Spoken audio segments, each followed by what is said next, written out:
Well, good morning, everyone. It's the Donnie Walker Show. Anyways, it's about 5 degrees out. Nice day. The fog's gone away finally. So yeah, you can at least see down the ocean now. It's been really foggy here, but up the hill a bit, when you get a little higher, it's been nice and clear and sunny. So it's been pretty nice lately. No snow like you poor guys out in Ontario. Just talked to Aaron Gosling out there yesterday. 2.5 feet of snow. Poor Ron Hunter in Saskatchewan. He's hunkering down to about 9 to 35. Man, so wonder how everyone moves to BC here to the island, to Paradise Island here. This community's got the most retirees in Canada here. So this morning I'm going to go over some sharpening jigs and some sharpeners themselves. Steve 2100 was just here and brought me back my cheapo kind of Techomic type grinder, which does round grinding on chisel chain or round chain, right? And I'll explain round chain and chisel chain to you too. A lot of people get it mixed up. You got pre-ground chisel chain, which is pre-ground from the factory, like chisel grinding or chisel filing. Then just regular chisel chain comes from the factory with a round grind on the chisel chain. And then if you're in real dirty wood, muddy conditions, a lot of guys will use old school round type top tooth chain. It holds the edge better for dirty type wood. Pre-ground chisel chain or chisel grinding chain or chisel filing chain is more for clean wood when you're falling, okay? You always got clean wood, right? Unless you're working on a roadside where they've built road and when they've blasted the road, the rocks go into the trees. So you got to be careful with that. Guys will tend to use their hand file ones on those days, right? But in clean wood, when you're falling with good chisel ground chain or chisel file chain, you can go, almost a whole day on the one chain.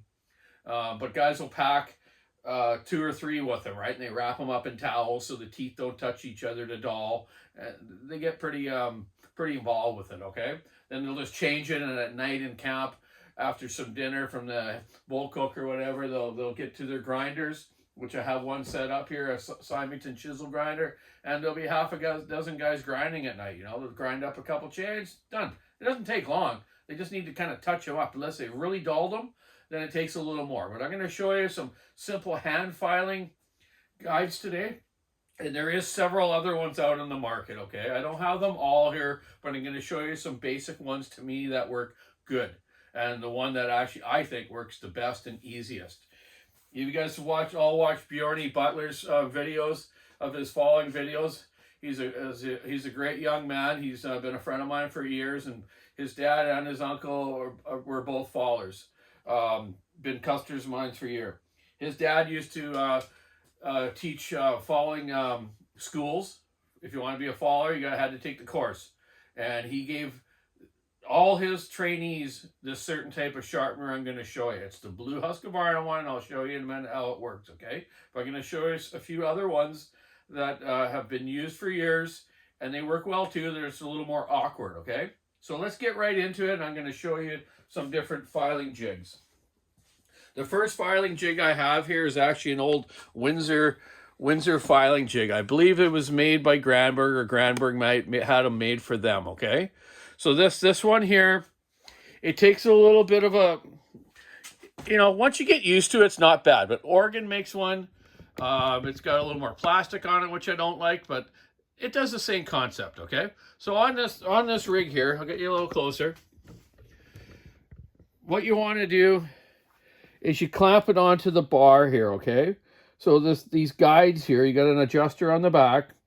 You get it so it's kind of above the rivets of the chain here, and you get it so you can move your chain, right? Obviously. So you flip that up, move your chain to your next tooth, okay? Get it set down there, pull it back against the stopper, which is adjustable. You can adjust this to the length of the tooth, because obviously as the tooth gets shorter, you want to have that adjusted a bit. You have on top here, you have your angle. I got it set at 25 degrees, which is kind of a standard. 25-30 is what people use. I have it slightly tilted down 10 degrees, which most chain companies recommend, okay? You can do it at 0. You can do whatever you want, man. There's no rule on it how to do it right. So lift this up. Once you get it all set, just make sure your file's sitting down in there, okay? And this back adjustment here, you can move this file up and down, right? So you know, if you don't want to get into the gullet too much, don't. Hey, Buckin, get the gullet, buddy. So anyways, I've got this set up right now with a 7/32 file. You can also use a 13/64 file. But you just clamp the file in here with these little wing nuts, okay? And you set it on here, and you simply just slide it back and forth. This chain has been ground with a grinder, so it's a little harder to do. But you get a nice profile. Kind of check it after a few swipes. It doesn't take much to take a lot off, especially when you got a nice new file, okay? Kind of lift it up, have a look at it. Maybe I'll go down a little farther, okay? So we're going to go down just a little bit more. Not much. And again, just slide it into it. So if you're doing milling with Alaska milling, this is actually a great one for that, because most Alaska mills, you're running long bars, right? So you got a lot of teeth there, and that's where a lot of people burn up saws Alaska milling, because they don't get their chains sharp. They run crappy mix oil, they don't have their saws tuned right, and they push like heck on them, and it overheats the engines. So many people burn up saws doing Alaska milling. Keep a sharp chain and good mix, and you'll be fine. I run 32-to-1 mix when I do milling. So there's the tooth there. You can see it's pretty darn good already. Okay, it doesn't take much. I wanted to show John Clark this. He's just bought a 346 off me, and this is the kind of guide that he has. So John, there you go, buddy. It's pretty much exactly like your organ, but a problem with the organ on the top and stuff, it's hard to see these degrees. So I tell people with the organ one is kind of file the top here off where the little markers are, then you can actually see them, okay? But the basic concept is 25 angle, 10 down, and when you go to do the other side, you just change this setup to 10 degrees, that to 25, stand on the other side or turn the saw around, and away you go again. It's not a bad setup for something that old. I don't know where I got this from. It's been kicking around our shop for years. I actually even tried to put a chisel file in here and see if I could chisel file, but you just can't get the right angle with it. And I'll show you a couple other things in a second about that. So there you go. There's your basic kind of slide sharpener from Windsor, Granberg, whatever you want to call them these days. Yeah, so 10 degrees is what I do for milling. And don't take your rakers down too much. Set them at 25. Okay, so that's that sharpener. Now let's get into some newer ones these days. And the newer ones I'm going to show you right now really work on full house chain the best. And the reason is I'm going to show you right now is the way these guides work. So this one here is the 2-in-1 still sharpener. You can get it for 3/8, 325, low pro 3/8. It's really simple, okay? You got 2 round files and a flat file here with 2 sides to it, okay? So you set the sharpener on here. One of these rails here rides on that tooth that you're sharpening, and the other rail runs on the full house tooth in front of you, okay? And I'll show you in a minute on skip tooth, is why I say these are made for full house. So you basically have your angle for your chain, you know, you're not going that way, we're going that way, right? So you just start moving it. So you're taking your tooth and your raker at the same time. So they've got it preset for that. This has been chisel ground, this chain, so it's really hard for me to do it with this sharpener. But on a regular chain, you'll see we'll start taking material off, okay? Okay? So anyways, yeah, it does the raker. That's why they call it a 2-in-1. It does the raker and the chain at the same time, and it guides on these teeth, right? So you just want to keep your angle, you know, the way you go. You got little lines on here, and it kind of shows you the angles of it. Okay? Let's have a look at this way. So then you just got to turn it around when you want to do the other side, okay? Pretty simple. Comes with good instructions. There's other people online that will show you this as well, okay? I have an older one here. It was a Husqvarna one, which was actually made by Ferd. Ferd's a big file company, and they made these, and the Husqvarna marketed them under their name too. The Ferd ones, I think, were blue colored, okay? Same dealie. Both rails are riding on the teeth. Here's your raker file and your round file. Same thing, just guide it on. This file's a little better. Keep your angle here. They have it set at 35, which is fine. Whatever. 35, 25. Both work. Okay? Same dealie. Very simple, easy to use. Rotate the file once in a while, and then go at it again. I do find the raker settings actually not bad with this setup. These guys have been making stuff a long time. It's quite cool. The third setup I have is the Husqvarna EM Original Type 1. And I believe Ferd makes these as well, or first developed them.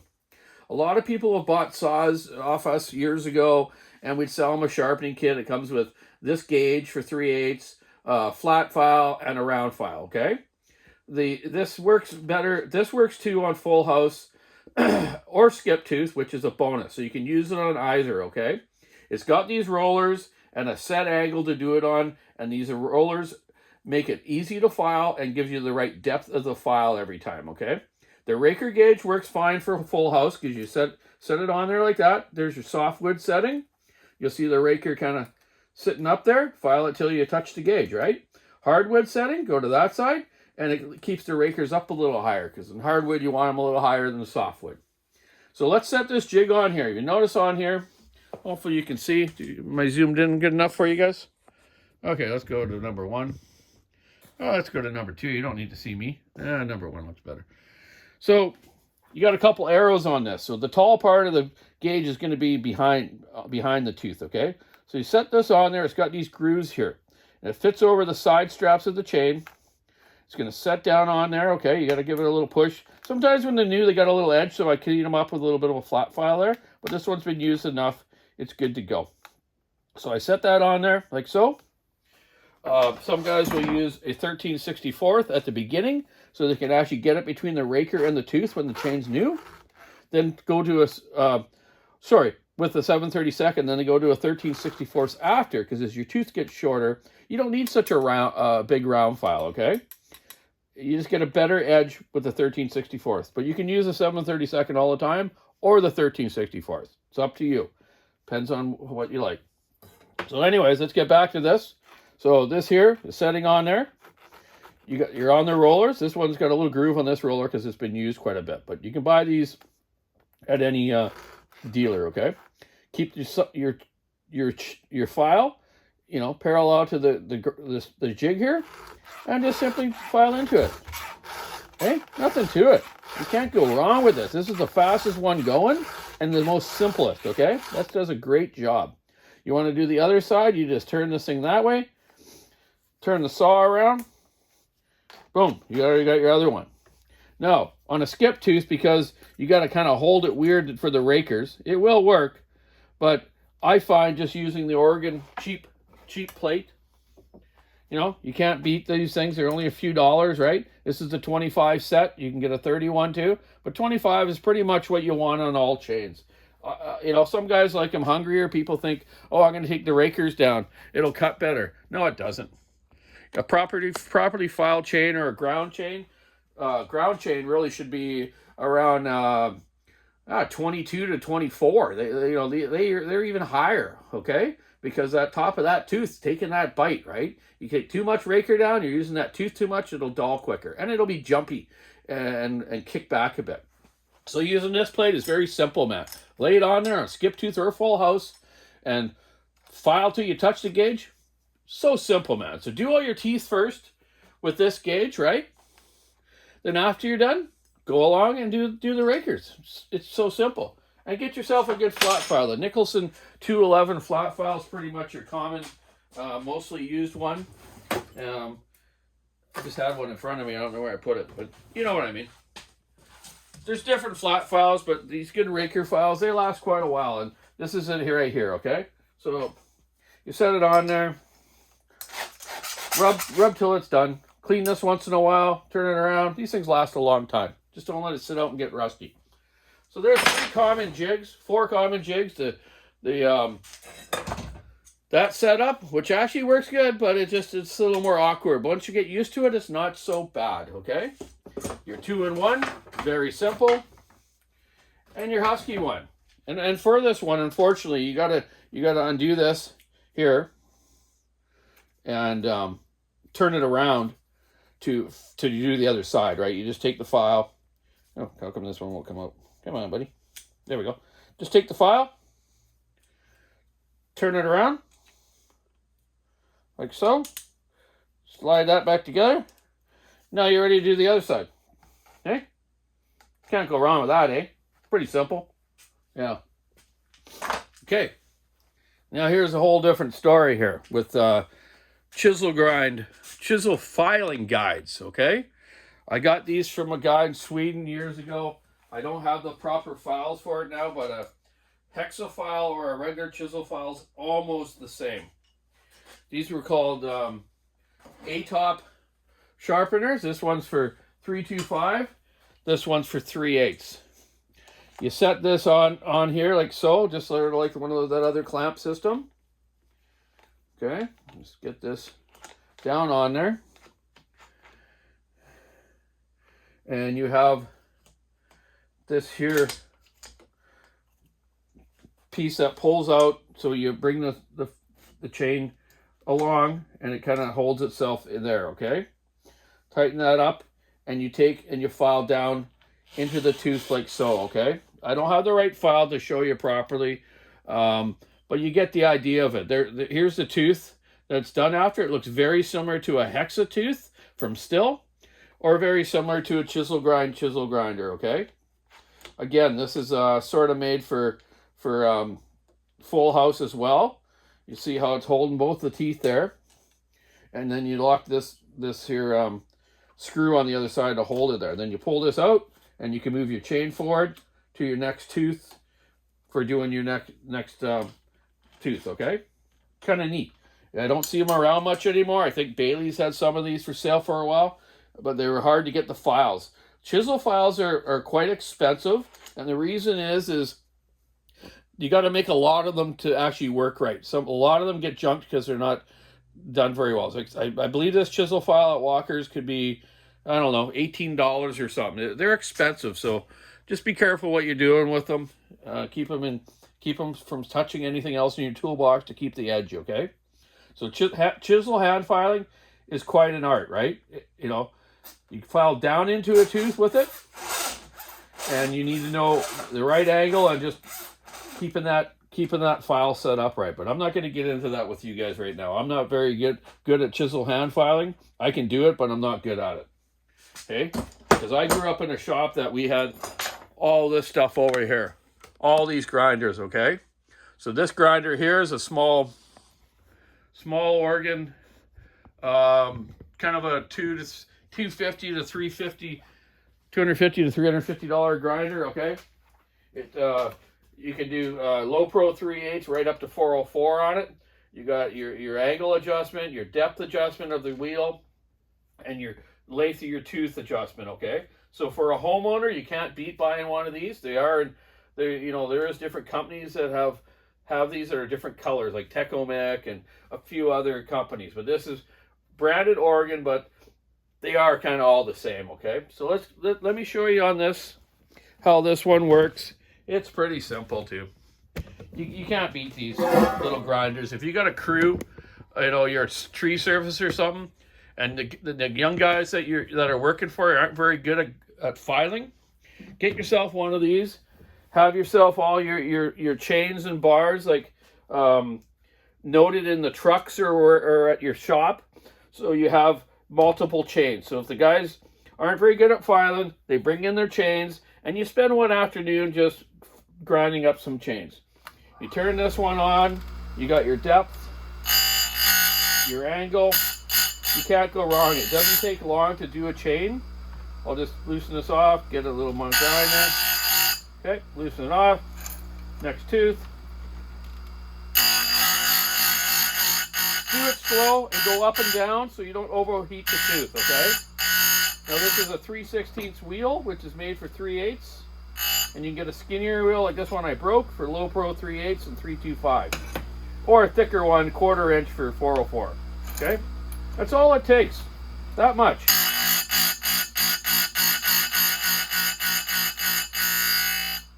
Okay? That's it. So doing this chain would probably take me, 5 minutes to do one side, 5 minutes the other. And that ain't too bad now, is it? Now let's look into a different grinder we got here. This is a chisel grinder. And we all know, you've probably seen Buckin's videos about this and a few other people's videos, right? But I'm going to show you this one. I think I might have showed you before, but this is your basic Simington one. You can still buy. They have them at Bailey's. All the big logger suppliers places have them, okay? So on this one, you know, you have your disc here to chisel grind. You have dressers. This dresses the bottom corner of the stone, and this one over here dresses the top. You can adjust your length of your tooth this way, and once the wheel wears, you can move this set up in and out. That's the only adjustments they have. They're quite simple. Always pull the switch towards you because you want to grind into the tooth on these, okay? See if you can see that good. Okay, so let's go right to there. Hopefully you can see that good. Okay, pull it on. I kind of hold the chain and steady it, right? Just go in slow. You also got to stop it here so you don't go in too far. Now this takes a bit of learning curve too. Okay. Again, don't go too hard because you see how it got red hot like that. Okay. Turn it off. Have a look at your tooth. If you're satisfied with your grind, then you can kind of stick with that one, right? Stick with that grind. You can see I've done other teeth here, but I won't show you exactly how that works. I just wanted to show you this style of grinder. So for fallers, they grind their chain and then they stand up very well, like I just said earlier. Here's another grinder that Steve 2100 brought back to me. He was using it to shape up some racing chains. This is just a basic one you can buy for a couple $100 online. It's sort of like the bigger organ versus that smaller organ. It comes with 3 different size wheels for doing low pro 3/8, 325, 3/8, and 404. You got your angle adjustment here, your height adjustment for the tooth here, your length adjustment here, and you can also tilt this plate either way if you want. But I've always left it on 0. Any of the sharpeners, I just leave them that way. So that if I got rookie people sharpening chains that are at my shop, you don't have to mess around with it so much. It's just simple. So for a homeowner or a tree service too, you can buy one of these for a couple $100, and you'll save a lot of life and expense in bars and chains, and get your jobs done quicker, right? Like I say, you know, if you got a crew, have multiple chains, or even if it's just yourself. Like when I go firewood cutting, I take 2 or 3 chains with me because if I dull one, I'm really I just can't stand running a dull chain. Put it that way. So I change it, then I'll grind them up later. One more grinder I got here, which I haven't used for a few years. We had a little difficulty with it, but I'm going to get this working again. This is called a T-Rex grinder. It was they're made in Australia, and you'll see some videos online on YouTube of guys showing how to use this. Okay, this is an automatic grinder. It'll do all different size chains as well, but you need to know how to set it up properly to get the movement right. So the top motor swings back and forth to get your side to side done. And if you got multiple teeth on it, you need to put a little magnet on the side of it, and it'll stop the motor and keep it to one side to do 2 left-hand teeth or 2 right-hand teeth, okay? It's got a lot of adjustments on it, but you need to learn how to use it. I'm going to get this working again, and I'll show you another time how it works, okay? But not right now. I'm busy. I got to get some saws walkerized and saws fixed and a couple saws shipped as well. I got to ship out a 262 to that fella I sold one to, and I got to get that oil line and finish off Clark's 346 little hot rod and get back to him. So pitter patter, I must get at her. That's your sharpening stuff also I have today, you know. And if you want any more sharpening type information, watch Buck and Billy Ray, get the gullet, and he's fabulous with it. He's taught a lot of people how to do it right, and he does do it right. So Buckin, right on, buddy. So everyone, have a good day. Keep your saw into it, stick to the edge, rubbing the road, your chain's sharp, your saw's maintained, and just have a wonderful day. Weekend's coming. It's TGIF too, by the way. Yeah! I'm running a recycling program tomorrow for the community here. Actually, I'm going to be the manager, so I don't know what I'm going to do. I'm just going to go there, and hopefully the other people can kind of help me how to do it. So recycle all your products. Keep Earth clean. Catch you all later.